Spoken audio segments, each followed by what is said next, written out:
마태복음 6장 24절로 33절 본문을 대독하겠습니다.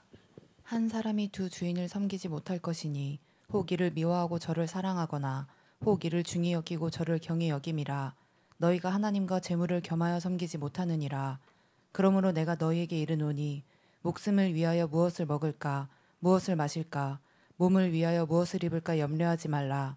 목숨이 음식보다 중하지 아니하며 몸이 의복보다 중하지 아니하냐. 공중의 새를 보라. 심지도 않고 거두지도 않고 창고에 모아들이지도 아니하되 너희 하늘 아버지께서 기르시나니 너희는 이것들보다 귀하지 아니하냐. 너희 중에 누가 염려함으로 그 키를 한 자라도 더할 수 있겠느냐. 또 너희가 어찌 의복을 위하여 염려하느냐. 들의 백합화가 어떻게 자라는가 생각하여 보라. 수고도 아니하고 길쌈도 아니하느니라. 그러나 내가 너희에게 말하노니 솔로몬의 모든 영광으로도 입은 것이 이 꽃 하나만 같지 못하였느니라. 오늘 있다가 내일 아궁이에 던져지는 들풀도 하나님이 이렇게 입히시거든 하물며 너희일까 보냐. 믿음이 작은 자들아. 그러므로 염려하여 이르기를 무엇을 먹을까 무엇을 마실까 무엇을 입을까 하지 말라. 이는 다 이방인들이 구하는 것이라. 너희 하늘 아버지께서 이 모든 것이 너희에게 있어야 할 줄을 아시느니라. 그런즉 너희는 먼저 그의 나라와 그의 의를 구하라. 그리하면 이 모든 것을 너희에게 더하시리라. 아멘. 오늘 설교 제목 두 번 읽겠습니다. 시작. 헌금의 참된 의미. 헌금의 참된 의미. 헌금에 관한 설교를 오랜만에 하는 것 같습니다. 그 전에 여러 차례 거의 매해 한 차례씩 해서 헌금 설교를 한 2년 정도 하지 않았는데 여러 성도님들께서 이쯤에서 헌금 설교를 좀 해주시면 새로 오신 분들 또 헌금에 대해서 아직 성경적으로 정립이 안 되신 분들 또 그런 분들이 아마 많이 도움을 받으실 것 같다. 그래서 헌금에 관한 설교를 또 오랜만에 하게 됐습니다. 아마 혹시 처음 오신 분이나 오신 지 우리 교회 얼마 안 되신 분들 또 혹시 아직 헌금이나 이런 예물 이런 것에 대해서 아직 성경적인 그런 기준과 개념이 잘 정립이 안 되신 분들은 오해가 없이 기독교에서 교회에서 헌금이라는 것은 이런 의미구나. 성경에서 헌금이라는 것은 이런 의미로 하는 거고 또 예수 믿는 사람들은 그런 의미로 헌금을 하고 있구나. 또 그런 의미로 헌금을 해야 하는구나. 그런 내용이니까 잘 새겨 들으시길 바라겠습니다. 헌금 설교는 할 수 있는 이유는 성도들이 신앙생활에 하향 평준화를 막기 위해서도 그렇습니다. 부담될 거야. 오해할 거야. 아무리 성경적으로 설교를 해도 성도들은 또 돈 내라는 소리로 오해할 거야. 이런 생각으로 목회자가 헌금에 관한 설교를 하지 못하면 성도들은 점점 하향 평준화가 될 겁니다. 신앙생활이 상향 평준화가 돼야 되는데 자꾸 그런 분에다가 이 교회를 맞추게 되고 이 목회를 맞추게 되면 교회는 무너지고 하향 평준화되고 그러면 교회는 설 수가 없는 것이죠. 그러니까 이 헌금 설교를 여러분들이 오해 없이 잘 들으시고 나는 헌금을 성경대로 잘하고 있구나. 감사하다. 그러신 분들은 그러실 것이고 내가 성경적으로 헌금 드리는 것을 잘 몰랐구나. 헌금을 성경적으로 그 정신을 가지고 성경적인 정신을 가지고 잘하면 되겠구나. 나는 성경적으로 헌금이 무엇인지 알긴 알겠는데 아직은 내가 믿음이 안 되고 용납이 안 돼. 그러신 분들은 그 믿음에 맞게 신앙생활 하시면 됩니다. 그래도 성경적인 기준은 잡아드려야 아마 성경적인 그런 신앙생활 그렇게 상향 평준화가 되어서 여러분들이 그렇게 우뚝 믿음이 서기를 주님의 이름으로 축복합니다. 헌금, 하나님께 드리는 물질, 돈 그런 뜻이죠. 하나님께 드린다고 해서 한 의미에서 드릴 헌자를 쓰는 겁니다. 드리는 돈, 헌금이죠. 드리는 물질, 뭡니까? 헌물. 나의 몸을 드립니다. 나의 삶을 드립니다. 나의 시간을 드립니다. 나의 정성을 드립니다. 그걸 헌신이라고 하는 겁니다. 그러니까 이 성경적으로 헌금, 헌물, 헌신은 아주 좋은 단어예요. 드릴 헌자거든요. 그러니까 잘못 오해하시고 잘못 들으신 분들은 하나님 앞에 어떻게 헌금이라는 용어를 쓸 수 있냐, 헌신이라는 용어를 쓸 수 있냐? 아니요, 성경에 그대로 기록되어 있습니다. 하나님께는 우리가 마음을 다해서 정성을 다해서 드리는 행동을 하는 겁니다. 그래서 헌금, 헌물, 헌신. 그래서 하나님께서 기뻐 받으시는 거죠. 자, 헌물, 헌신, 이 헌금이라고 하는 것은 사실 어떤 눈에 보이는 것 이것을 하나님 앞에 드리기도 하죠. 물론 눈에 안 보이는 노력, 정성, 마음, 시간, 눈에 보이지 않는 것이지만 주로 헌금, 또 하나님께 헌물하는 것은 하나님께 보이는 것을 드리는데, 단지 눈에 보이는 것 그 이상의 것을 하나님께서 보시는 겁니다. 이런 말이 있어요. 보여지는 사랑은 아주 작은 것이다. 그러니까 보여지는 것은 그 진실한 사랑, 그 진실한 마음의 아주 빙산의 일각만 표현되는 겁니다. 자, 예를 들어 제가 이게 금덩어리입니다. 제 집에 있는 이 금덩어리를 이렇게 줬습니다. 그런데 가진 게 이거밖에 없어요. 그래가지고 그래, 그래도 이거라도 내 마음을 표현해야겠다. 이거라도 내 마음 표현해야겠다. 진짜 이게 1000개라도 더 있으면 그거라도 다 주고 싶은데 이거 하나밖에 없으니까 이거라도 줘야겠다. 그러면 진심을 담아서 선물을 했습니다. 그러면 보여진 것은 아주 작은 것만 보여진 거죠. 그 이면에, 그 내면에 큰 것들이 포함되어 있는 것입니다. 그러니까 우리가 하나님 앞에 헌금하고 헌신하고 헌물한다고 할 때는 눈에 보여지는 것은 지극히 작은 것일 수 있습니다. 하지만 그 중심이 하나님 앞에 넘치는 것이라면 하나님이 기뻐 받으시는 것. 무슨 말이냐면 하나님께 헌금을 하고 헌물을 하고 헌신을 할 때 하나님 앞에 마음을 다해서, 뜻을 다해서, 정성을 다해서 그렇게 드리라는 겁니다. 하나님은 그것을 보시고 그것을 기억하시는 겁니다. 내가 너에게 친히 내가 너희를 위해서 땅에 내려와서 목숨을 주고 고난을 당하고 대신 저주를 받고 능욕받고 대신 맞아주고 대신 죽음을 당할 만큼 내가 이렇게 너희를 섬겨주고 봉사해주고 너에게 사랑을 해줬다. 그거 아니야. 그 사랑 아니야. 그리고 늘 내가 눈동자처럼 내가 너를 보고 지키고 있다. 그 내 마음을 아니, 내 사랑을 아니. 하나님, 제가 그 사랑 알죠. 주님의 십자가에서 피 흘리신 그 사랑, 그 은혜 제가 알죠.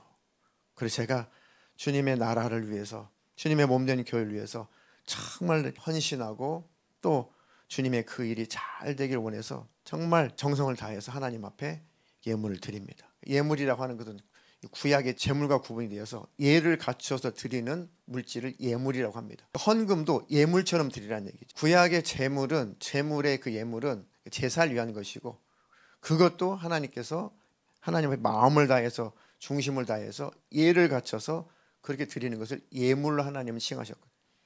그러니까 우리가 하나님께 드리는 헌물, 헌금은 하나님 앞에 마음을 드리는 예물이 되어야 된다. 바로 헌금의 개념이라고 하는 것이 바로 그런 것입니다. 신앙 고백으로서의 헌금. 하나님 앞에 헌금을 한다는 그 정신은, 그 의미는 하나님 앞에 신앙의 고백으로 하는 거구나. 시편 24편 1절 한 절 읽겠습니다. 땅과 거기에 충만한 것과 세계와 그 가운데 사는 자들은 다 여호와의 것이로다. 땅과 거기에 충만한 것과 세계와 그 가운데 사는 자들은 다 하나님의 것이다. 모든 것은 다 하나님으로부터 왔고 하나님이 지으신 것이다. 그러니까 모든 것의 주인은 하나님이시다. 때때로 모든 권세는 위에서 나지 않은 것이 없다고 그랬습니다. 모든 권력자들이 자기가 잘나서 권력을 취한 것 같지만 하나님이 허락하지 않으면 그 권력도 얻을 수 없는 겁니다. 모든 것은 다 하나님께로부터 온 것이다. 땅과 거기에 충만한 모든 것, 모든 세계, 그 가운데 사는 모든 사람들까지 다 하나님의 것이다. 그래서 하나님, 모든 것, 내 자신, 내 가족, 내 가진 모든 건강, 시간, 내 소유, 그 모든 것의 주인은 하나님이십니다. 그것을 고백하고 그것을 인정하면서 그 마음의 표현, 신앙의 고백으로 하나님 앞에 헌금을 예물로 드리는 행위가 믿음의 행위인 것입니다. 그래서 기독교인은, 예수 믿는 사람들은 그 믿음으로 그 정신을 가지고 하나님 앞에 헌금을 예물처럼 드리는 겁니다. 또 하나님 앞에 헌금한다는 것은 하나님께서 베풀어 주신 그 사랑, 그 은혜에 대한 마음의 표현이고 감사의 표현이죠. 시편 107편 21절로 22절 읽겠습니다. 여호와의 인자하심과 인생에게 행하신 기적으로 말미암아 그를 찬송할지로다. 감사제를 드리며 노래하여 그가 행하신 일을 선포할지로다. 여호와의 인자하심과 인생에게 행하신 기적으로 말미암아 그를 찬송할지어다. 우리는 큰 어떤 세상에서 깜짝 놀랄 만한 그런 것들을 목격할 때 기적이라고 하죠. 그런데 사람이 생겨나서 태어난 것부터 확률로 따지면 기적입니다. 우리가 하루하루 무탈한 일상 자체가 영적인 세계를 보면은 정말 하나님의 도우심이 아니면 우리는 매일매일 일상을 평화롭게 살 수가 없습니다. 사실 하루하루가 기적이에요. 영적으로 이 악한 영의 세력들이 어마어마합니다. 약 80억 인구가 산다고 하지만 악한 영의 숫자는 그거와는 비교 자체가 불가능합니다. 엄청난 악한 영들이 둘러싸여 있습니다. 그래도 하나님께서 생명싸기 우리를 싸매고 계시는 겁니다. 구약에 나오죠. 생명싸기로 싸매 주십시오. 생명싸기로 싸매 주셔서 그것대로 우리를 해야지 못하는 겁니다. 그렇게 따지면 정말 하루하루가 하나님의 은혜고 기적이구나. 하나님을 알게 되면 찬송하게 되고 감사하게 되는 겁니다. 그래서 감사의 제물을 가지고 구약 사람들이 감사할 때마다 감사제를 드리고 노래하며 찬양하며 그 행하신 일을 자랑하고 선포하는 겁니다. 하나님은 이런 하나님이시라고, 하나님은 이런 인자하신 하나님이시라고, 하나님은 이렇게 은혜의 하나님이시라고. 그러니까 그 하나님을 매일 경험하는 것이 복입니다. 그 은혜를 매일 항상 경험하며 사는 행복이 있기를 주님의 이름으로 축복합니다. 그렇게 하나님께 드려지는 헌금은 그 정신으로 그런 의미로 드리는 거구나. 그럼 하나님께서 기뻐 받으시는 헌금도 그 마음 가지고 드려야겠구나. 그 정신 가지고 드려야겠구나. 모든 세계가 다 하나님의 것인데 그 하나님 앞에 내가 정말 그 하나님을 인정할 수가 있는가? 하나님 베풀어 주신 그 사랑과 구원의 은혜를 난 인정하며 사는가? 그 마음과 정성을 담아 하나님께 드리는 것이 온전한 헌금이고 하나님 받으실 만한 기뻐하시는 헌금입니다. 자, 구약에 보면 출애굽기 25장 1절로 2절 읽겠습니다. 여호와께서 모세에게 말씀하여 이르시되 이스라엘 자손에게 명령하여 내게 예물을 가져오라 하고 기쁜 마음으로 내는 자가 내게 바치는 모든 것을 너희는 받을지니라. 아멘. 하나님께서 이스라엘 백성들을 애굽 땅에서 종살이하던 이스라엘 백성들을 이제 탈출시킵니다. 그리고 마음껏 하나님을 섬길 수 있고 마음껏 하나님과 교제할 수 있는, 하나님 예배할 수 있는 그 축복의 땅인 가나안 땅으로 하나님께서 모세를 통해서 인도를 하시죠. 근데 그 중간에 이제 그 시내 산에 와서 하나님께서 명령을 하시기를 내가 친히 너희와 함께 하고 있다는 것을 내가 증명하겠다. 너희들이 눈으로 볼 수 있도록, 눈에 안 보이는 하나님, 개념조차 잘 잡히지 않는 하나님, 얼마나 궁금하겠습니까? 400년 동안 그 하나님의 음성을 듣지 못한 그 백성들이 얼마나 그 하나님을 알고 싶어 하겠냐고. 정말 그 하나님 나와 함께 계신가? 우리를 지킬 건가? 저 애굽 땅에서 우리를 건져내셨는데 많은 이적을 통해서 진짜 저 가나안 땅에 우리 인도하실 건가? 그럼 그 가나안 땅에 인도할 때 진짜 우리와 함께 해주시고 우리를 보호하실 건가? 우리를 책임질 건가? 얼마나 궁금하겠냐고요. 아무것도 없는 광야에 나와 있는데 그 하나님께서 안심을 시키죠. 내가 너희와 함께 한다. 그 증거로 내가 너희와 함께 할, 내가 거할 성막, 성소를 지어라. 거룩한 장소죠. 그 성소를 보면서 하나님이 우리 중에 계시는구나. 연약하니까 인간이 뭘 봐야지도 믿잖아요. 그래서 하나님께서 성막을 지어라, 성소를 지어라. 성막은 어떻게, 덮개는 어떻게 하고 그 성막 기구는 어떻게 하고 벗개는 어떻게 하고 다 일일이 가르쳐 주죠.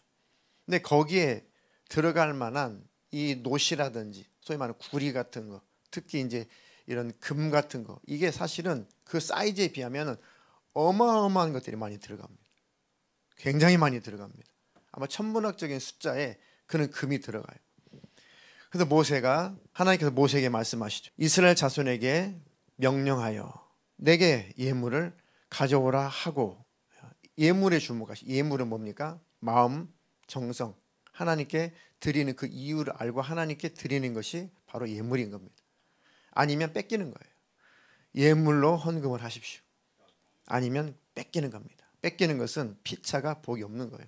하나님께 헌금할 때는 예물을 드리십시오. 예물을 가져오라 하고 기쁜 마음으로 내는 자가 내게 바치는 모든 것을 너희는 받을지니. 기쁜 마음으로 하나님 앞에 바치는 그 모든 것을 모세야, 너희들은 그걸 받아라. 그 말씀이죠. 이게 바로 구약이나 신약이나 신앙생활의 원리는, 정신은 똑같습니다. 근데 구약과 신약에 와서 이런 하나님을 대하고 헌금하는 어떤 모습, 형태가 조금씩 달라지는 것뿐이지 구약이나 신약이나 하나님을 섬기는 원리와 중심은 똑같아요. 그러니까 기쁜 마음으로 내는 자, 그들이 가지고 오는 것, 그거 받아서 내가 거할 성소를 지어라. 하나님의 일은 그렇게 이루어지는 겁니다. 교회도 그렇게 이루어지는 겁니다. 하나님과의 관계는 그런 분들이 하고 있는 것입니다. 그 뒤에 한번 반응을 보겠습니다. 이스라엘 백성들의 반응. 출애굽기 36장 5절로 7절 읽겠습니다. 모세에게 말하여 이르되 백성이 너무 많이 가져오므로 여호와께서 명령하신 일에 쓰기에 남음이 있나이다. 모세가 명령을 내리매 그들이 진중에 공포하여 이르되 남녀를 막론하고 성소에 드릴 예물을 다시 만들지 말라 하매 백성이 가져오기를 그치니 있는 재료가 모든 일을 하기에 넉넉하여 남음이 있었더라. 아멘. 이스라엘 백성들이 하나님과 멀어지기 전에 또 하나님의 사랑이 심해지기 전에 하나님의 그 이적을 보고 능력을 보고 하나님의 함께 하신다는 그 소리에 이스라엘 백성들이 막 화놀랐습니다. 너무 즐거운 거예요. 야, 하나님 우리와 함께 하신 그 증표로 성막을 지어라. 그러면 하나님의 집을 만들어 드리면 하나님 우리가 함께 하시는구나. 그러니까 사람의 입장에서 하나님께서 그렇게 가르쳐 주신 것이죠. 하나님 어느 공간에 갇혀 계신 분 아니잖아요. 근데 성소가 있다는 것은 그들이 하나님을 모시겠다는 거죠. 너희들이 나를 모시겠다고 그 성소를 지으라고 하니까 그 성소를 짓는다고 그럼 내가 너희와 함께 있을 거야 라고 하나님 말씀하신 거죠. 그러니까 이스라엘 백성들이 너무 좋은 겁니다. 야, 하나님 우리 함께 하신다고 너무 좋다. 그래서 애굽 땅에서 탈출할 때 가지고 나왔던 뭐 귀걸이, 뭐 코걸이, 뭐 팔찌, 발찌, 뭐 이런 것들을 다 치장물을 가지고 나왔었다고. 뭐 놋거울 이런 거 다. 그게 즐비했죠. 수백만 명이 됐으니까. 그러니까 그들이 모세와 지도자들 앞에 다 기쁨으로 다 가지고 나왔습니다. 예물을 가지고 나왔습니다. 백성이 너무 많이 가져와서 여호와께서 명령하신 일에 쓰기에 남습니다. 모세 이제는 넘칩니다. 넘쳐서 이제는 더 이상 이제 예물이라고 하는 것은 필요 없습니다. 이처럼 하나님께서 필요하실 때 주님의 몸된 교회를 위해서 하나님 나라를 위해서 하나님께서 필요로 하실 때 그때가 최고의 적기입니다. 그것이 다 마무리가 되면 그때는 사실 그렇게 큰 의미가 없는 거죠. 하나님 나라가 완성하고 모든 것이 종료가 되고 세상이 다 사라질 때는 남는 예물, 남는 물질이라는 것은 그때는 아무런 의미가 없는 것이죠. 세상이 없어지면 세상의 것들은 아무 의미가 없는 겁니다. 그러니까 내가 쓴 것만 내 거고 드리는 것만 내 겁니다. 모세에게 말하기를 담당자가 너무 많아서 아이고 하나님께서 명령하신 그 성막을 지키기에 이제 충분합니다. 모세가 명령을 내리죠. 됐다. 여기까지 끝이다. 모세가 명령을 내리기를 그들이 진중에 공포하여 이르되 남녀를 막론하고 성소에 드릴 예물을 다시 만들지 말라 하며 백성이 가져오기를 그치니 이는 재료가 모든 일을 하기에 넉넉하여 남음이 있었더라.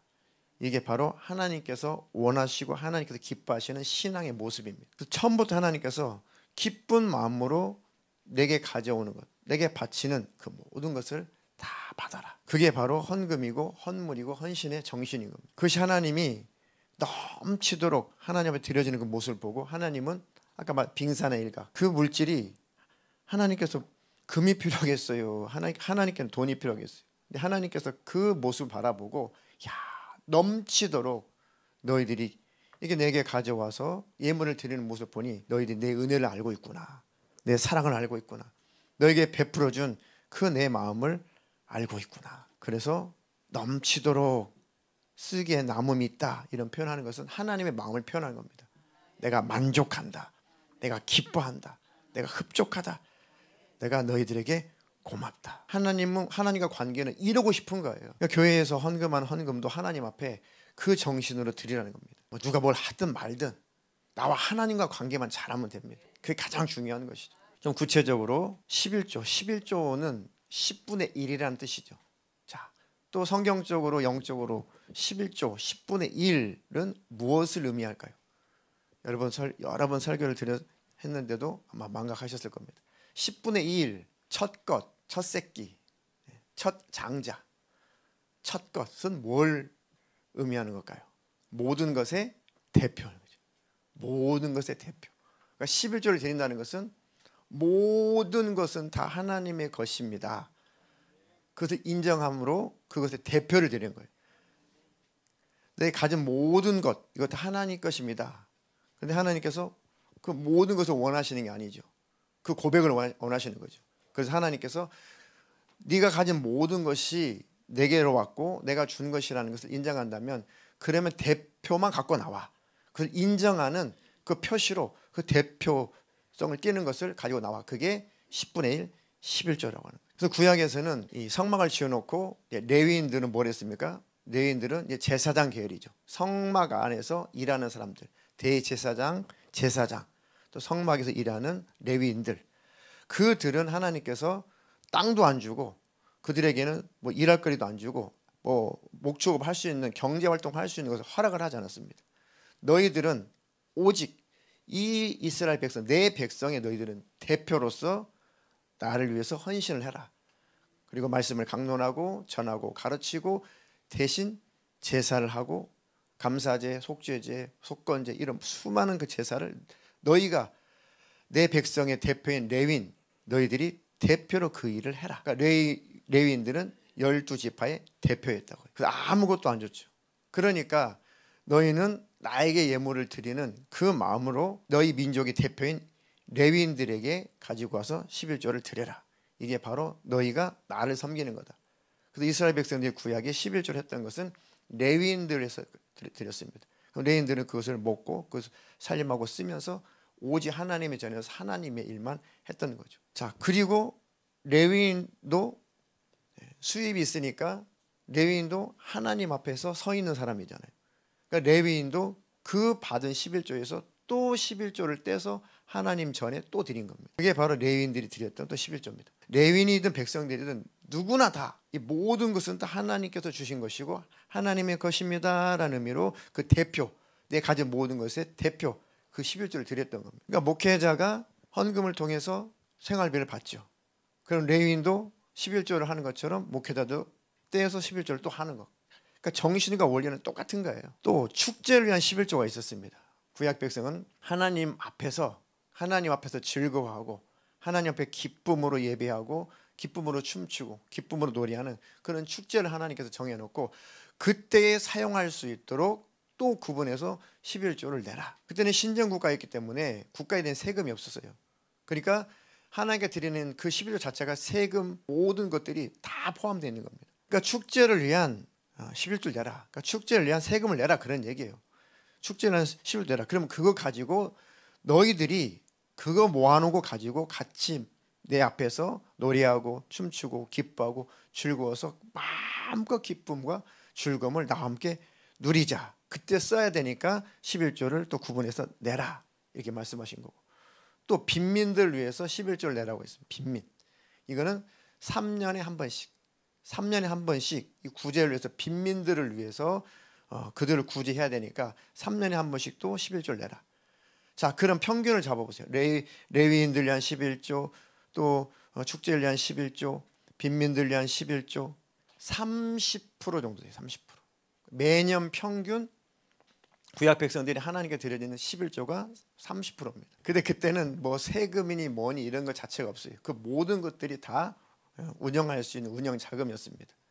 성막에서 일하는 사람들 모두 운영하는 운영비, 그리고 모든 빈민들을 위해서 축제 때 필요한 자금, 이 모든 것들이 다 다른 세금 없이 이것으로 다 운영이 됐었죠. 그래서 구약 백성들은 당연히 맞아. 이 모든 것은 하나님의 명령은 하나님께서 주신 이 명령, 이 규례는 바로 우리를 하나님 축복하시기 위한 우리 향한 계명이고 명령이다. 그래서 기쁨으로 그 일을 행했죠. 그런데 문제는 뭐냐면 물질이 넉넉하고 풍족했을지라도 하나님과 관계가 멀어지니까 그리고 마음에 욕심이 생기니까 점점 이 예물을 11조를 구약 백성들이 안 하게 됩니다. 그래서 하나님께서 그때마다 왜 마음이 나를 향한 마음이 너희는 떠났냐? 마음이 있는데요. 하나님 섬기는데요. 그러면서 나오는 말이 왜 내게 가져와야 되는 그 예물을 드리지 않느냐?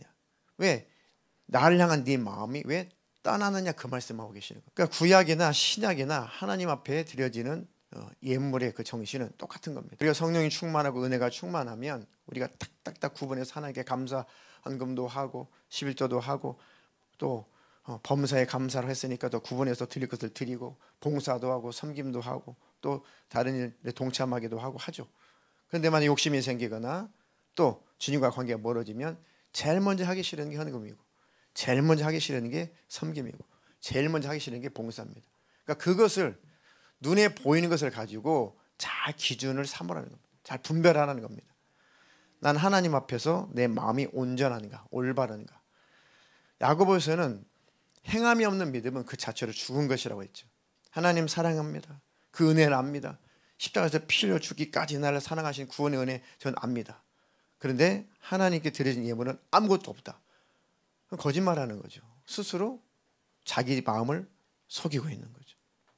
그 야고보서에서 그래서 행함이 있는 그 믿음에 대해서 그렇게 많이 강조를 하는 겁니다. 스스로 속지 말라고 하나님께서 딱 법을 정해준 거죠. 아, 내가 스스로 속고 있구나. 내가 스스로 착각하고 있구나. 내가 하나님 앞에 하는 행동을 봐라.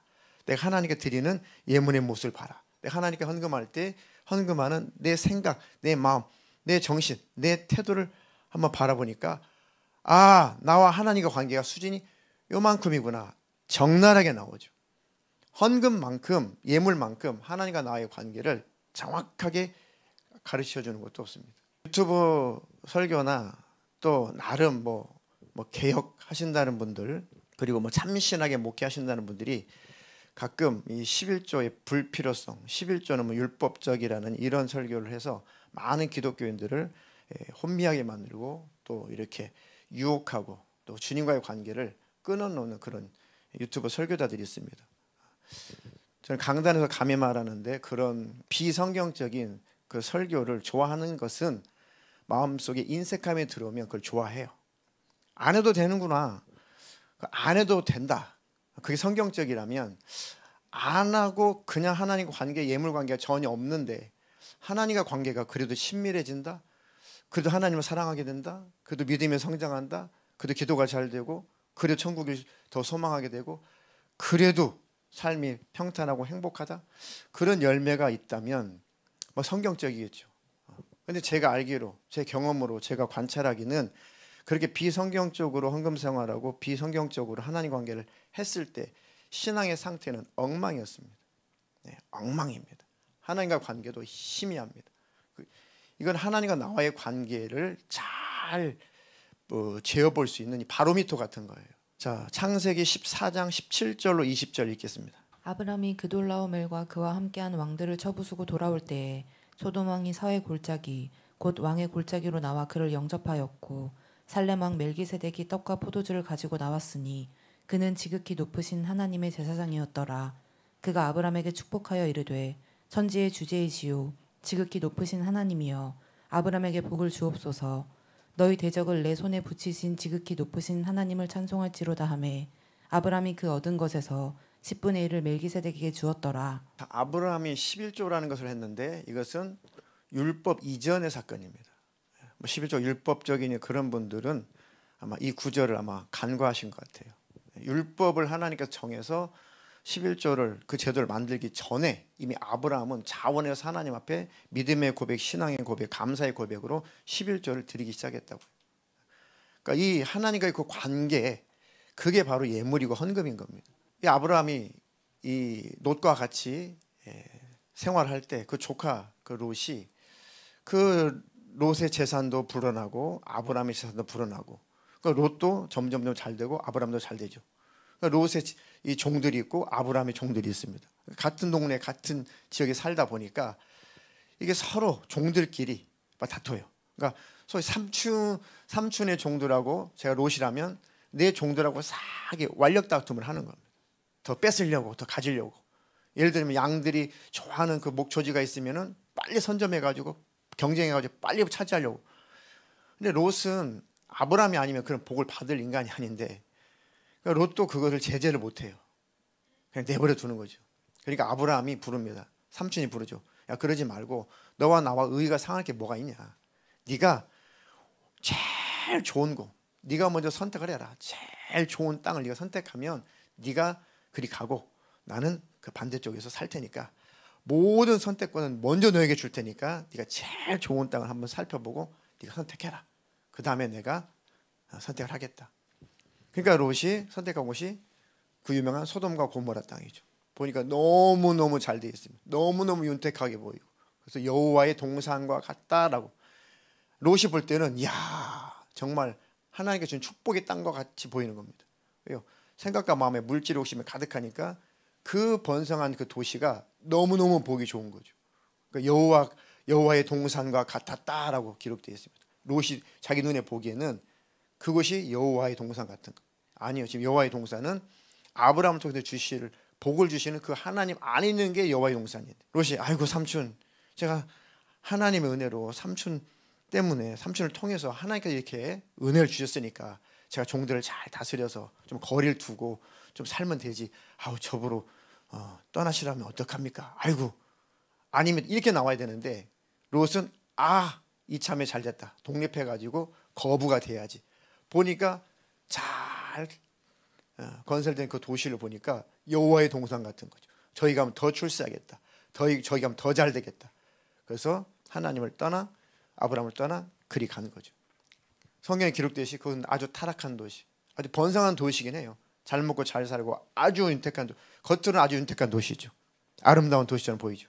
근데 거기에는 온갖 죄악이 하나님 싫어하는 죄의 모습이 꽉 찬 것이죠. 나중에 하나님 불을 쏟아가지고 싹 다 태워버리잖아. 근데 그러기 전에 롯이 이방 나라에서 그 소돔을 공격을 해가지고 하여튼 그 왕이니 소돔의 왕이니 롯이 가지고 있는 뭐 모든 소유니 이거 다 뺏겨버립니다. 롯은 무슨 생각을 했을까? 하나님을 잘 섬기는 우리 삼촌과 같이 있었다면 이런 꼴을 안 봤을 텐데. 하여튼 뭐 처자식이니 뭐니 뭐 가지고 있는 재산 다 도적대가 와가지고 다 뺏겨버립니다. 이 소식을 아브라함이 듣죠. 그래가지고 아브라함이 잘 양육한 잘 키운 이 군사들을 데리고 막 몇 날 며칠 쫓아갑니다. 그래가지고 목숨을 다해서 다 싸워서 이기고 그것들을 다 되찾아오죠. 그 소돔 왕에게 다 갖다 주고 또 자기 조카의 거 다 갖다 주고 내가 하나도 전리품은 내가 갖지 않을 거야. 딱 그랬죠. 그렇게 승리하고 돌아오는 길에 예루살렘 그 살렘의 그 제사장 대제사장 멜기세덱이라는 사람이 쫙 길거리에 나타나죠. 자, 이 멜기세덱은 신약의 히브리서에 누구라고 설명을 해주죠? 사람의 모습으로 현현한 예수님이라고 말씀하시죠. 예수님이 오신 아브라함을 만나준 겁니다. 살렘 왕이요, 평강의 왕이요. 아비도 없고 어미도 없고 뭐 처음도 없고 끝도 없고 누구의 하나님이시잖아요. 근데 히브리서에서 그때 그 멜기세덱이 바로 제사장 모습을 현현했던 예수다, 하나님이다라고 풀이를 해주죠. 그러니까 하나님께서 지금 축복하려고 아브라함에게 딱 나타나는 겁니다. 그러니까 아브라함이 보니까 범상치 않게 생겼거든요. 그래가지고 하나님 앞에 예물을 드린다고 10분의 1을 자기 가지고 있는 취한 10분의 1을 딱 떼가지고 하나님 앞에 딱 헌금을 하죠. 그리고 멜기세덱이 축복을 하고 나옵니다. 그리고 나서 아브라함이 하는 말이 이 이상 나머지 모든 전리품의 10분의 1은 하나님의 것이니까 하나님께 드렸고 이건 내가 소유하지 않았다. 그리고 지금 제가 찾아온 이 모든 것은 내가 하나도 갖지 않고 다 돌려주겠다.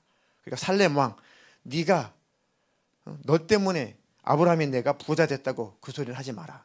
나는 하나님이 책임진다 그 얘기입니다. 그러니까 전리품을 다 가지면은 거부가 더 되겠죠. 재산도 많은데 더 큰 부자가 되겠죠. 그럼 살렘 왕이 뭐라고 그러겠습니까? 아브라함이 더 큰 부자가 되는 것은 그 전리품을 내가 양보해서 그래. 이렇게 말하지 말라고 아브라함이 그거를 하나도 안 가져가고 다 돌려준 겁니다. 나는 하나님이 책임진다. 하나님께서 나와 함께 계시고 그 하나님이 나를 잘되게 하신다. 그러니까 살렘 왕, 너 시원치 않게 네가 나를 잘되게 해준다고 착각하지 마라. 나는 하나님이 나와 함께 계신다. 이것처럼 11조라고 하는 것이 하나님 앞에서 어떤 정신으로 시작이 됐는가. 근데 이것을 뭐 율법적이니 구약적이니 뭐 이렇게 따진다면은 아마 그 마음속에 다른 것이 들어있어서 그럴 것입니다. 굳이 그런 것들을 찾고 그런 것들을 듣고 싶어하고 합리화시키고 싶어 하는 그 이유가 뭐냐는 거죠.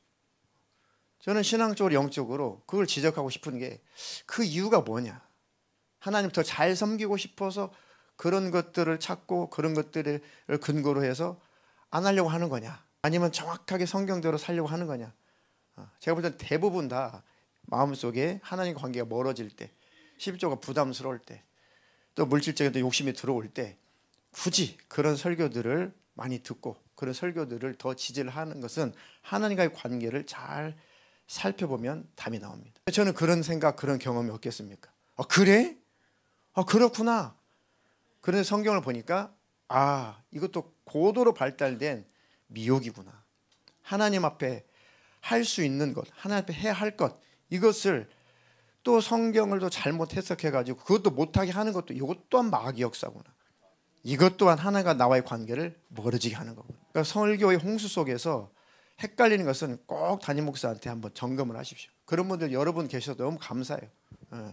하나님, 어떤 분이 이런 설교를 했는데 구원에 관해서 막 그거 들으니까 너무 혼란스럽던데요. 그래서 제가 또 설명을 해드리고 했죠. 나중에는 아이고 이것저것 들어서 더 혼란만 해. 그냥 성경대로 그냥 가자. 제일 중요한 겁니다. 또 혼란스럽고 뭔가 이해가 안 되는 것이 있거든. 저한테 이렇게 문의를 하십시오. 따뜻하게 문의를 하십시오. 그러면 제가 친절하게 가르쳐드리고, 제가 혹시라도 잘 성경적으로 잘 정립이 안 돼 있는 것들은 뭐 동료 목사님이나 선배 목사님이나 또 뭐 교수님들 계시니까 그런 분들 통해 가지고 성경적으로 잘 정리해서 또 가르쳐드리면 되죠. 그렇게 해왔고 우리 교회가 또 그렇게 해갈 겁니다. 그렇게 하시기를 주님의 이름으로 축복합니다. 그 정신으로 구약에서부터 하나님께 드린 예물, 헌금이라는 것은 그런 의미로 드렸던 거구나. 단지 11조가 구약에는 뭐 33.3 너덜너덜 뭐 이런 거였는데, 그 형식이라고 하는 것은 신약에 와서 바뀌어졌구나. 나라의 세금도 내고 또 뭐 이렇게 하고, 그리고 내게 주어진 그 수입에서 하나님께 구분해서 드리는 것. 이렇게 신약에 와서는 이렇게 모양이 바뀐 거구나. 그런 차이인 것뿐이지 그 정신이라고 하는 것은 구약이나 신약이나 똑같다는 것. 자, 사도행전 4장 32절로 35절 보겠습니다. 믿는 무리가 한 마음과 한 뜻이 되어 모든 물건을 서로 통용하고 자기 재물을 조금이라도 자기 것이라 하는 이가 하나도 없더라. 사도들이 큰 권능으로 주 예수의 부활을 증언하니 무리가 큰 은혜를 받아 그 중에 가난한 사람이 없으니 이는 밭과 집 있는 자는 팔아 그 판 것의 값을 가져다가 사도들의 발 앞에 두매 그들이 각 사람의 필요를 따라 나누어 줌이라. 아멘. 자, 11조가 구약적이니 율법적이니 이렇게 주장하신 분들은 이 사도행전 4장 32절로 35절은 어떻게 해석을 하겠습니까? 그렇죠? 이건 11조 수준이 아니죠, 지금. 자, 믿는 무리가 한 마음과 한 뜻이 되어 모든 물건을 서로 통용하고 자기 재물을 조금이라도 자기 것이라고 하는 이가 하나도 없더라. 사도들이 큰 권능으로 주 예수의 부활을 증언하니 무리가 큰 은혜를 받아 그 중에 가난한 사람이 없으니 이는 밭과 집 있는 자는 팔아서 그 판 것의 값을 가져다가 사도들의 발 앞에 두매 그들이 각 사람의 필요에 따라 나눠줬다. 이건 11조의 수준이 아니죠. 이게 바로 하나님 앞에서 우리의 모습이어야 된다는 겁니다. 여러분 뭐 전에는 다 털어봤죠? 그 얘기를 하는 게 아니잖아요. 하나님 앞에서 내 신앙의 고백은 물질로 헌금으로 어떻게 하는 것이고, 은혜를 받은 자, 구원을 받은 자, 하나님께 사랑을 받은 자들은 당연하게 어떤 반응이 나와야 되는가, 어떤 열매가 나와야 되는가, 그것을 지금 하나님이 우리에게 말씀하고 계시는 겁니다. 너무너무 은혜가, 그 십자가, 우리 조상이 십자가에 매달아 죽여버렸던 그 예수가 정말 하나님의 아들, 그 메시아, 우리 구세주였구나. 우리는 그런 줄도 모르고 그 일에 동조했어. 그 예수가 십자가에 못 박느냐 우리는 다 외면했어. 그분이 하나님이셨구나. 근데 그분이 나의 구원자라니. 얼마나 충격적, 얼마나 감격스럽겠습니까? 너무 기쁘고 너무 감사하는 거죠. 그래가지고 나를 구원하신 주님의 그 구원의 은혜, 그래가지고 자기 마음속에 인색함 없이 그냥 자원해서 드리고 싶어가지고 있는 사람들이 팔아서 사도들의 발 앞에 두죠. 그러니까 사도들이 그것을 가지고 필요에 따라서 나눠주고, 그래서 궁핍한 자가 없고 또 굶어 죽는 헐벗은 자가 없고, 그게 신앙의 공동체였습니다. 참 그게 비하면 우리는 많이 멀리 왔죠. 사실 현대 사회는 너무 사실은 좀 삭막하기도 하죠. 또 이게 하나님 앞에 헌금을 하고 또 예물을 기쁨으로 드리는 것은 또 무엇과 연결되어 있냐면, 그 헌금을 통해서 하나님의 의, 하나님의 나라가 확장되고 하나님의 복음이 온 세상에 증거되는 일에 쓰임을 받을 수가 있는 것이고, 또 그 일에 동참한 이들을 하나님께서 그 일을 또 동참하라고 윤택하게 하시고 하나님께서 또 물질적인 복을 주시는 거죠.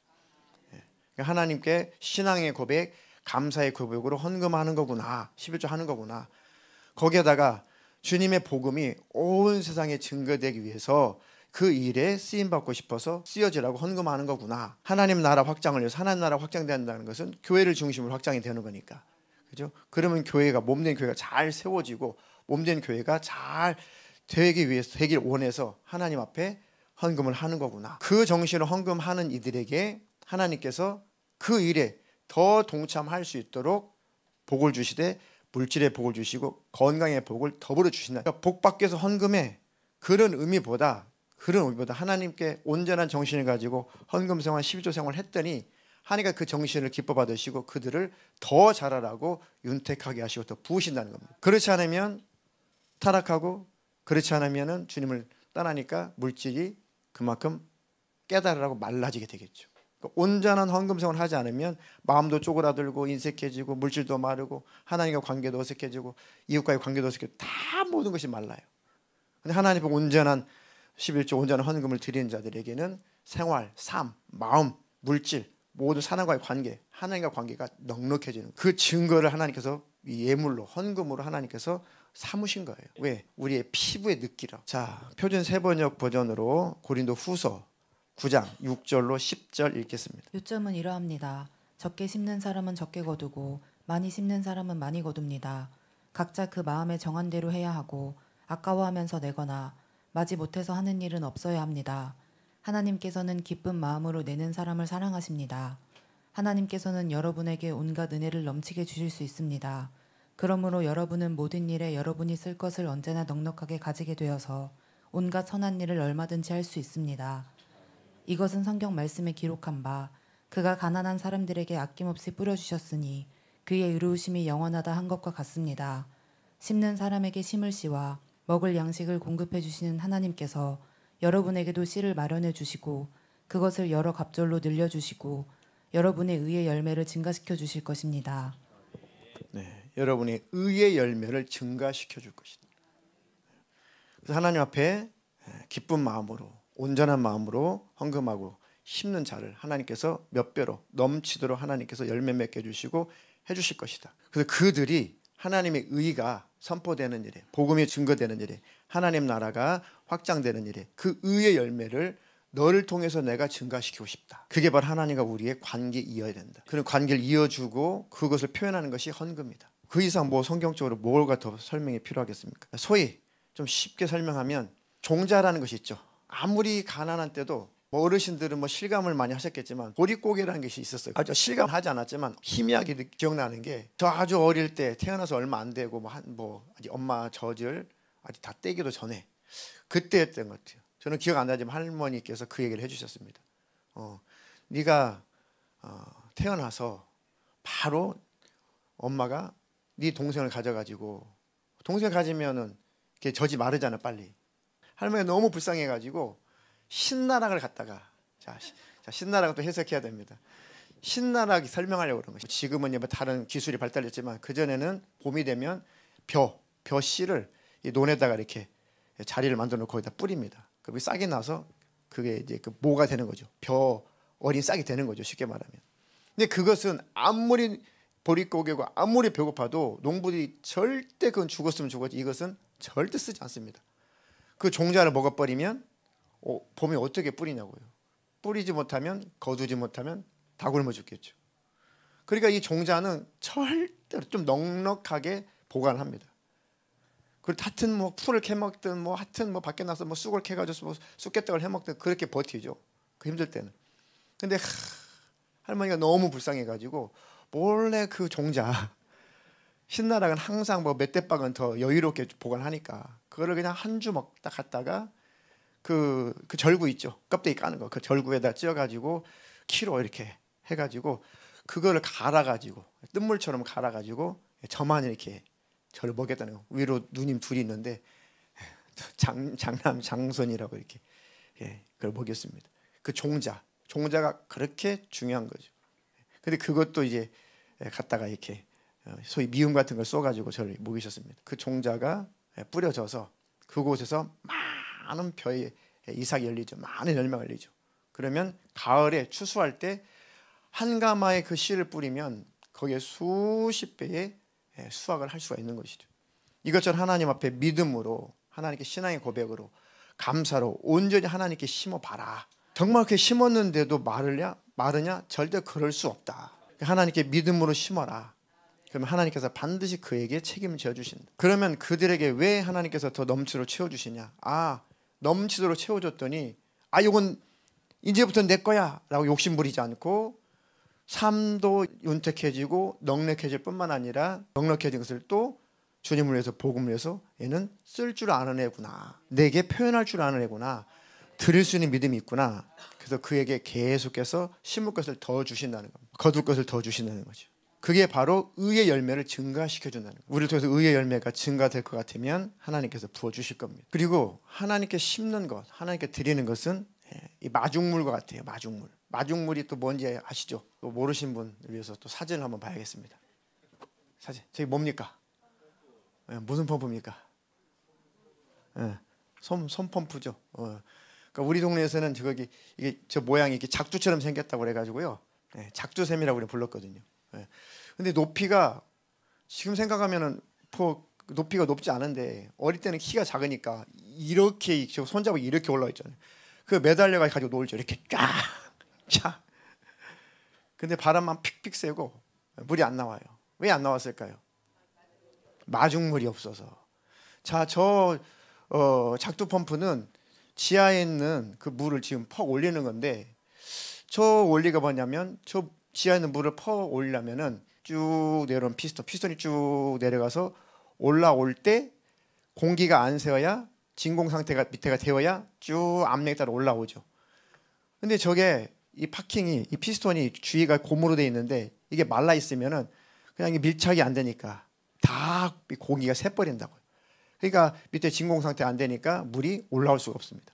그러니까 아무리 물 안 붓고 저기다 물 안 붓고 아무리 그 작두질을 해도 물 한 방울도 안 올라와요. 힘만 되지. 그러니까 그게 뭘 하냐면 바가지로 한 바가지. 그러니까 저 밑에 대야에는 한두 바가지 정도의 물은 꼭 남겨놓죠. 그거까지 없애진 않습니다. 그게 마중물이에요. 그걸 한 바가지 정도 딱 떠가지고 입구에다가 쭉 딸면서 이 펌프질을 하게 되면은 이제 그 파킹이 밀착이 되니까 밑에서 지하수가 쫙 따라 올라옵니다. 아무리 지하수를 저기 있네요. 저게 마중물입니다. 마중물. 저걸 부어서 적절한 압력이 생겨야 밑에가 진공 상태가 되어야 공기가 안 새어야 이 물이 따라 올라오는 거죠. 지하수가. 그러니까 저 마중물이 없으면 아무리 목마르고 아무리 물이 필요해도 물을 한 방울도 끌어올릴 수가 없는 거예요. 아무리가 원하고 또 원해도 하나님 앞에 심는 마중물이 없으면 하나님부터 오는 것은 없어요. 내 사업 수완으로 내가 머리가 있어서 돈은 벌 수 있지만 하나님께로부터 오는 것은 없습니다. 물론 모든 것을 다 하나님께서 창조하신 것이고 하나님의 것이지만 하나님과의 관계는 아무것도 없는 거예요. 자, 저렇게 하면은 물이 콸콸 나옵니다. 저게 바로 마중물의 원리라는 겁니다. 저때는 이제 더 이상 투자할 게 없어요. 계속해서 품어내기만 하면 되는 것이죠.